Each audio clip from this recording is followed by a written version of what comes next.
Yes, people. So this is me in 2024, and I'm explaining my journey between Cyprus and Perth. It's mad. So I'm gonna watch it back as well, so you'll get my reaction as well. So let's go. So first things first, when you go on Skyscanner, Google, anywhere to get your flights, make sure the flight is connected, meaning you're using the same airline consistently. Otherwise it turns into self-transfer.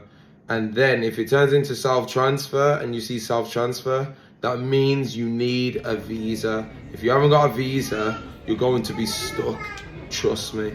And I'll tell you the story now. So here's how I learned that. I went to Cyprus for my friend's wedding. It was a sick holiday. I went to England before and then I went to Cyprus. It was sick. I loved it. And then this is the bad part, obviously. What happened was I ended up paying like I think it was £500 to go from Cyprus to Bali.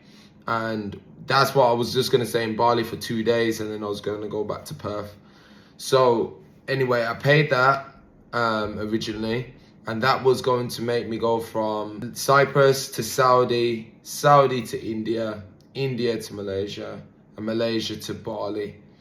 Already that's 5 flights, so it's some long thing, do you get me? And it's just an awkward spot to be in, you know what I mean? But it's long. Anyway, what happened was, as I was going to go on my flight, well, a couple hours before I was going to leave the hotel to go on my flight, I got notified that there was a bushfire in Greece at the time.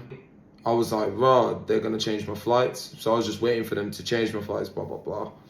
These guys said, yeah, that they can't change my flights for free. They have to charge me for the additional changes. So I was like, right, I don't want that to happen. But at the same time, I don't want to buy a new flight to Perth or Bali from Cyprus. So I was like, you know what, scratch it, I'll just do it. They said, oh, it's going to cost you £480. So I was like, all right, then cool. I just went and done it. Pissed, really. So I'd done it. And I went on the flight to Lebanon. Went from Lebanon to Qatar. Went from Qatar to Saudi. So they basically added 2 more flights. Well, 1 more flight in comparison to where I was going to anyway. Once I got to Saudi though, this is where it gets bad, really bad. They said, yo, have you got a visa? I said, no. Do I need one? They was like, yeah. So anyway, they made me go and buy one. So I bought one for like £100. After buying that for £100, which isn't too bad, I guess, I ended up having to go from there to obviously go on to my next flight. So I've given them the stuff and whatnot, and they just said, all right, Mr. Dawson, you're not going to be able to go on this flight. I said, you what? Why? He says, because you haven't got a visa. And I said, what? I need a visa for India as well. Bro, what are you talking about, like, man? yeah, and you can't get a visa by just going to the place and then buying a visa. You need to do it 24 hours before. I was like, you what? Are you serious? Pissed. So anyway, what they said was, because I'm on Indie airline to get there, but to go from India to Malaysia, I would have had to go on Air Asia. Because it's 2 different flights companies, you have to get a visa because you have to check out to check in. I was like, raw. So they said to me, yo, you can get 2 Indie airlines. So obviously my first one was, but my second one was Air Asia. So they said, if you get the second one, you can just go through because you wouldn't have to pick up your bags or anything because it would just go through. So I was like, all right, then cool. So I did it. So I ended up paying another £500 for that flight. So I bought that on trip.com. And when I bought that on trip.com, 2 minutes later, no exaggeration, they said, the flight's full.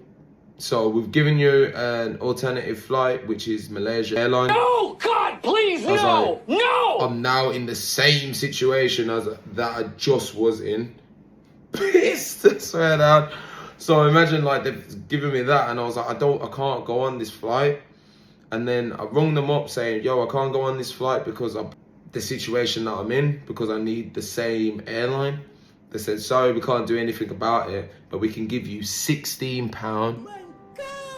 £16, bruv. They tried to give me back. Imagine. I was like, I should have just taken it, yeah, but I was like, you know what? Forget it, because I was thinking potentially I might be able to get some compensation back, so I'll get it back. You get me? It didn't work out anyway, but oh well. Anyway, so now I'm stuck in Saudi, and I'm there in Starbucks, vexed. I don't know what to do, you know. And I'm just there like, you know what, obviously I just buy another flight in it, but these flights are now like, I said, you know what, I'm gonna just go to Perth straight off. But it said 1,800. And every time that I went on trip.com or Skyscanner, the price would just go up and up and up. So anyway, I was like, yo, don't go there, just go Bali and then be able to chill for like 2 days before. So I was like, then cool. I looked on there, it said 1,300. I was like, raw, let me just do it. So anyway, I bought it, but what it meant was I'd have to go back to Qatar, then I'll go from Qatar to Bali straight up. You get me? So I just needed 2 flights and then I'm in Bali. You get me? So I was like, and cool, I did it. After Bali for 2 days, I ended up going back to Perth. £2,922 later. Mad video. Like, it's crazy, yeah, that I actually recorded this in 2024, innit? But it actually happened in July 2023. Crazy reality, man. But yeah, I fully went through that, man. And what an experience, man. And I feel like even when I look back at, well, when I was watching it, I was thinking like, wow, you could have done so many different things to like prevent this from happening. But it's one of those, isn't it? Like, because I was wanting to reach my destination, I was like, yeah, you gotta go. But sometimes it's like, you need to just chill, because if I just waited for a bit, I probably would never have been in this situation, you get me? Like, I therefore would not have been in that situation, like, straight up. And, because I could have just stayed in Cyprus, made them, like, give me a brand new ticket and be like, yo, I'm not leaving until you sort my ticket out, and they would have done that, you know what I mean? Whereas I left and then I paid that money, and then I paid more money and more, like, long. To this day, I still ain't got that money back. So, if you know how to get that money back, let me know, man. God, yeah, I've been trying. But yeah, like, what a story. But yeah, so after that, I moved back to Perth, obviously. And then I went back to my life. So, I went back to teaching, went back to playing football. Well, kinda. Because I've got a mad story about what happened literally on my first training session back after this holiday. So yeah, stay tuned and like, share and subscribe, and stay tuned for the next one, man. Honestly, it's a mad story, trust me. Bless.